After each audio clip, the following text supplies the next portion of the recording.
Bonjour Brice Laurent Dubois, Bonjour Barbara. comment ça va? Très bien, merci. Ça va bien? Oui, et toi? Tu es un peu bronzé. Oui, c'est normal, je suis en vacances.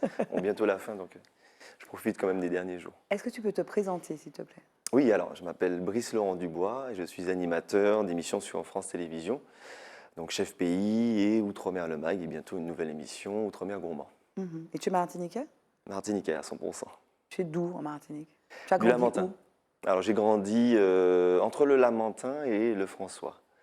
Donc Mhm. mes parents, enfin mon père est originaire du François, ma mère du Robert, Mhm. et on a vécu au Lamentin, mais on était tous les dimanches au François chez ma grand-mère, et donc on avait des grandes tablées, on mangeait, on chantait, parce que mon père jouait au Mhm. piano, et Mhm.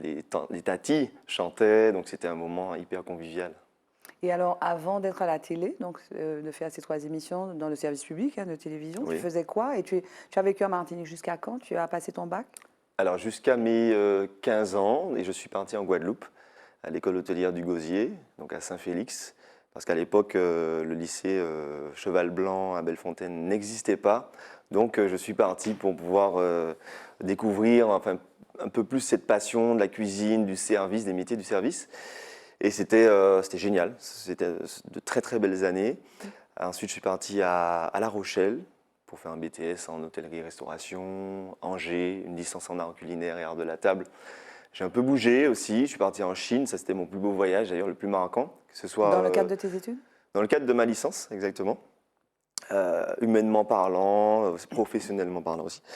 Et ensuite je suis retourné à La Rochelle pour faire un MBA en gestion hôtelière de la restauration. Donc au niveau managérial, j'ai un peu poussé les choses et je suis revenu à ma première passion qui est la cuisine. Mhm. En Chine, tu as fait quoi? En Chine, alors j'étais seconde cuisine.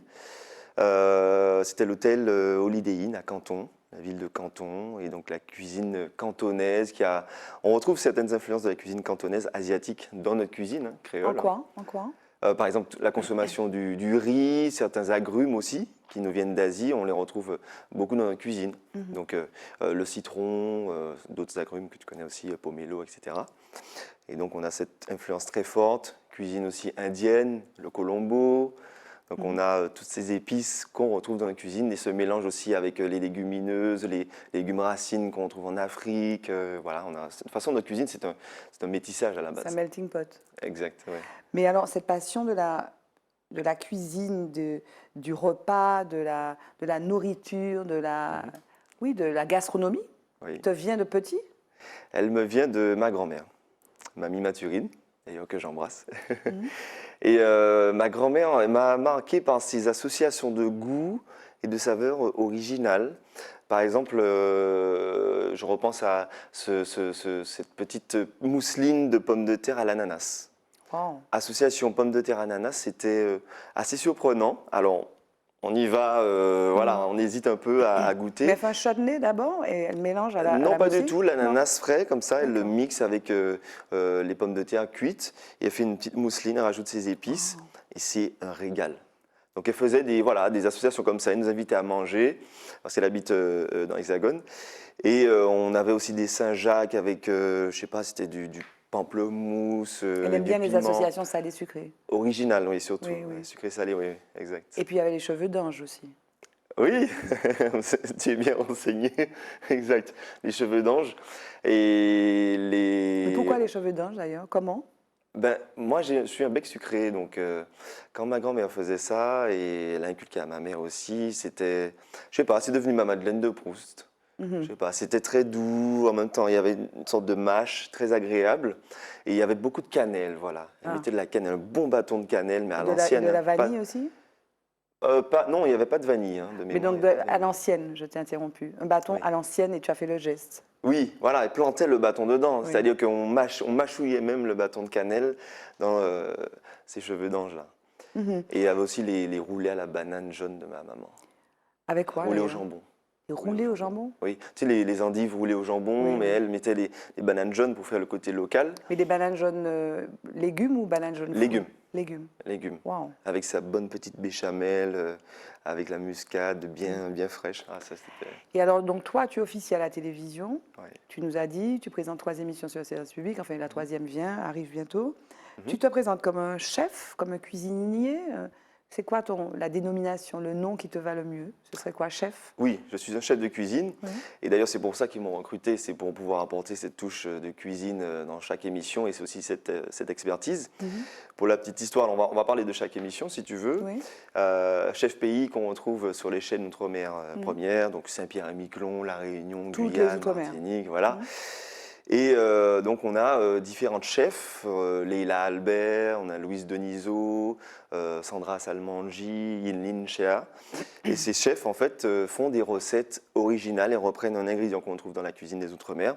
Et voilà, c'est ça leur mission, c'est de créer un plat ou un dessert pour nous surprendre en fait. Mhm. Et donc je pense que ça marche bien parce que tous les gens que je croise dans la rue ou même en faisant les courses m'arrêtent pour me dire « Ah ben tiens, j'ai bien aimé cette recette-là de tel chef, c'est bien continuer à valoriser le patrimoine gastronomique Mhm. local ». Et donc voilà pour Chef Pays. Et à la base, donc j'étais cuisinier dans cette émission et ensuite je suis devenu animateur. Et en même temps, on m'a proposé de co-animer avec Laurence Roustanji, qui est réunionnaise, l'émission Outre-mer le Mag. Et Outre-mer le Mag est diffusée sur France 3. France 3 National. Donc c'est un magazine quotidien du lundi au vendredi à 10h55 qui s'articule autour de 4 axes. Il y a de l'évasion. L'évasion, c'est on part découvrir le lagon de Polynésie, certains lagons. On part découvrir aussi la vanille, pourquoi pas, de Guadeloupe. Ou de Martinique, Ou maintenant. de Martinique, voilà, pour sortir un petit peu des sentiers battus. Il y a aussi la cuisine, forcément, donc là, c'est là que j'interviens. Toute la semaine, j'ai un ingrédient, par exemple le pois d'Angole, et je dois faire des recettes sucrées et salées. Donc j'avais fait un gâteau au pois d'Angole lorsque j'ai utilisé cet ingrédient. Et donc, Tu voilà, toute la l'avais déjà semaine. expérimenté, cela, ou pas?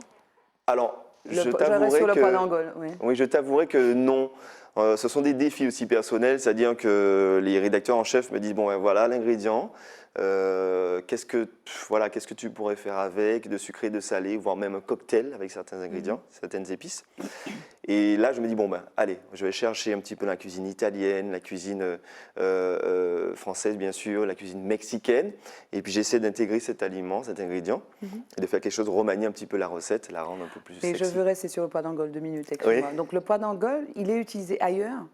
Le pois d'Angole? Oui. Oui, Que chez nous, mais en version sucrée. Parce que ça me fait penser au haricot rouge, qui est oui, utilisé dans la cuisine japonaise, oui. avec un gelé, en fait. Il y a des gâteaux de haricots rouges. Des gâteaux, oui, exactement. Alors en Afrique, on retrouve le pois d'Angole, surtout dans des plats salés. Après, plats sucrés, j'ai pas vraiment trouvé de recette. C'est pour ça que j'ai dû essayer d'innover. Et c'était bon? C'était très bon. C'était très bon. Le cake au pois d'Angole avec un peu de Wow. cannelle. C'est vrai que c'est pas forcément appétissant quand on a l'habitude de manger son bon ragoût avec ses pois d'Angole, mais il faut essayer. Il faut essayer. Puis tu as pensé à ta mamie, en fait, qui faisait ces associations. Bah, clairement. Alors là, il n'y a pas de limite. C'est clair. Et donc, il y a Outre-mer gourmand. Oui, Outre-mer La Gourmand. prochaine, Alors, ouais. pour finir avec Outre-mer le Mag, on a aussi des invités qu'on accueille, des passionnés. On a par exemple collectionneurs d'œuvres d'art ou alors une écrivaine ou quelqu'un qui fait des bandes dessinées. Voilà, on a différents profils qui interviennent et une story. Et alors la story, c'est quoi? C'est pendant toute une semaine, on suit des profils. Par exemple, en Martinique, on a suivi André et Jude, les frères maraîchers André, Jude et Sébastien. Et voilà, on a découvert leur agriculture, l'éco-responsabilité, etc. Et voilà, et donc on les suit ils ont souvent une mission ou un challenge, un défi. Et Outre-mer Gourmand, alors c'est une émission où j'accueille des chefs de renom ou des personnalités accros à la cuisine en fait, et qui font une recette. Et ça tourne autour de l'amour du produit, l'amour des ingrédients, avec un pont vers les Outre-mer. Et ça, ce sera diffusé en janvier à 10h40 le Alors, samedi. la cuisine, la gastronomie, c'est très télégénique, en fait. Et je Oui. disais, donc, bon, les émissions sur la cuisine existent depuis les années 50, mais elles étaient d'abord tournées, en France en tout cas, d'abord tournées vers la cuisine de monsieur et madame tout le monde. Mais ces Oui. dernières années, il y a Top Chef, il y a Master Chef, il y a Cauchemar en cuisine. Bon, c'est un peu spécial, Cauchemar en cuisine. Oui. Mais on a l'impression, en fait, les chefs sont les nouvelles stars, quoi. C'est ça, non? Ça correspond à quoi, cette espèce d'appétit, mais pour le coup, pour la gastronomie à la télévision? Pourquoi? Mais alors, les cuisines se sont ouvertes en fait. Je pense que ça a été ça la transition. À la base, la cuisine c'était un peu un cercle fermé et puis c'était un peu l'ambiance militaire. Mais ça s'est ouvert. On a eu les cuisines ouvertes justement quand on mange au restaurant et donc plus accessible. Avec ces émissions en effet dont tu viens de parler, ça a rendu le métier plus attirant, plus sexy aussi, plus beau. Et donc, il y a eu aussi, je me rappelle, pas mal de recrues, nouvelles recrues dans les écoles hôtelières qui voulaient devenir les grands chefs de demain. Et c'est bien, mais surtout valoriser leur patrimoine culinaire. Et la gastronomie, alors, quand on parle de gastronomie, tu sais, la gastronomie, à la base, c'est une intellectualisation de la cuisine. De bien Donc, manger? on peut dire, voilà, enfin, on peut parler de revues gastronomiques, on peut parler Non, mais il y a un côté de élitiste quand livres. même, non? Il y a un petit côté élitiste. Aujourd'hui, la gastronomie, c'est Ben, effectivement. à la base, pas vraiment. Oui. À la base, pas vraiment. C'est D'accord. vraiment pour mettre des mots sur la cuisine, l'embellir aussi. Et puis, c'est devenu, en Oui. effet, au fur et à mesure, une identification d'une cuisine raffinée. Et puis élitiste. Et Et puis élitiste. un peu cher et peut-être un peu. Il n'y a pas beaucoup, Ouais, j'exagère, en il n'y a pas quantité. beaucoup, il y a pas beaucoup en En quantité, quantité. et il faut goûter. Alors, je ne sais pas si tu as vu ce film Le Menu qui Oui. passe au cinéma, mais Ouais. c'est vraiment le paroxysme de cette espèce de snobisme Oui. et d'exigence maniaque. C'est vrai que la cuisine gastronomique a souffert de cette image, Oui. mais aujourd'hui, tu peux retrouver dans des menus gastronomiques des menus à 7 plats. Et plus donc, que 3 petits pois, quoi. voilà, 7 plats, voire 12 plats. Donc, au bout de 5 plats, tu commences déjà à saturer. Et donc, c'est plus du tout c'est plus du tout cette expérience qu'on vit quand on déguste un menu gastronomique. C'est vraiment, on est rassasié, on a découvert plusieurs saveurs au même moment, au même repas. Et c'est vraiment ça aujourd'hui, pour moi, l'expérience. Et en fait, il y a une tendance qui traverse aussi la cuisine ou la gastronomie, c'est l'éco-responsabilité, les produits du jardin. Il y en a d'ailleurs Oui. qui en plein, c'est quoi? C'est Alain Passard qui en plein Paris, voilà, Oui. c'est son jardin qui produit les choses Oui. qu'on va les asperges, etc. Il y a cette tendance-là, donc qui est très forte dans ton secteur, non? C'est ça l'empreinte carbone aussi, justement, parce qu'ils ont leur potager, ils ont leur culture locale au-dessus du resto. Et donc, c'est pour éviter ça. Et aussi l'anti-gaspillage, en fait. C'est surtout ça, le zéro déchet. Donc, valoriser à la fois les épluchures, par exemple des carottes. On peut faire des chips de carottes avec, quand elles sont bio, bien sûr. On peut faire plein de choses, des infusions avec des pots de mangue. Et il y a plein de choses à faire. Il faut juste chercher l'information et éviter de jeter, en fait. Donc toi, tu es dans cette recherche-là aussi. Oui, bien sûr. Alors, au pire, on met dans le compost. Au pire, au mieux, on peut revaloriser justement ces dits déchets. Et alors, est-ce qu'il y a un petit peu, on parlait des stars, hein, les stars actuelles, mais on parle de Bocuse, enfin, c'est l'équivalent je ne sais pas, d'une grande star du cinéma, peut-être. Oui. Est-ce qu'il y a des chefs comme ça, qui sont connus ou moins connus, qui t'inspirent, et pourquoi?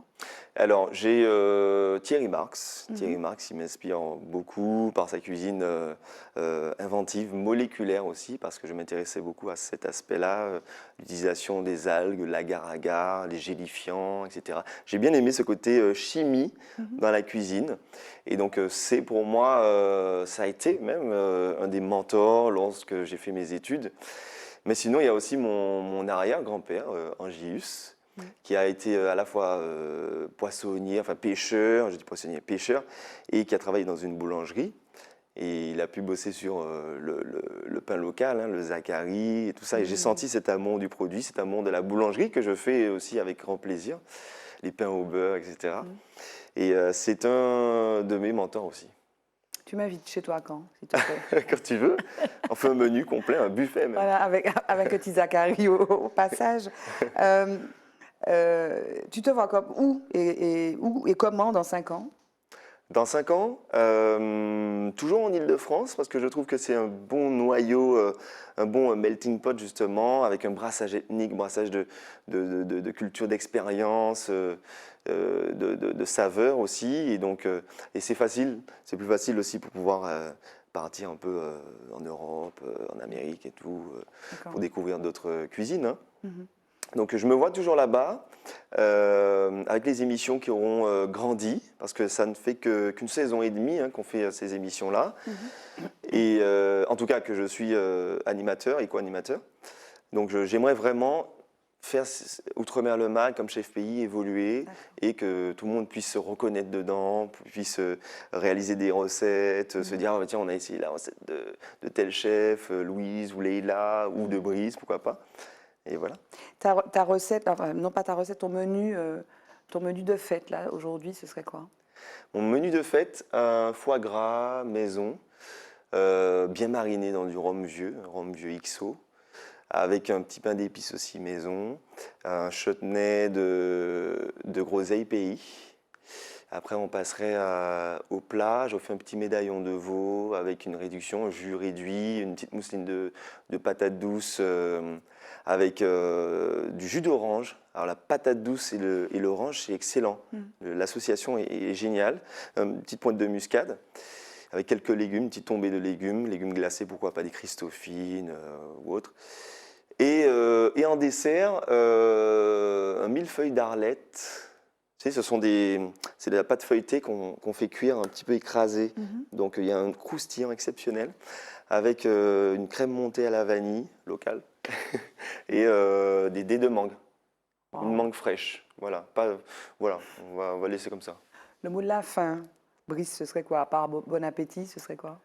Eh bien, je vais reprendre la citation de ma mère. On parlait de gastronomie tout à l'heure. On dira que la gastronomie est l'art d'utiliser la nourriture pour créer du bonheur. C'est de Théodore Zeldin.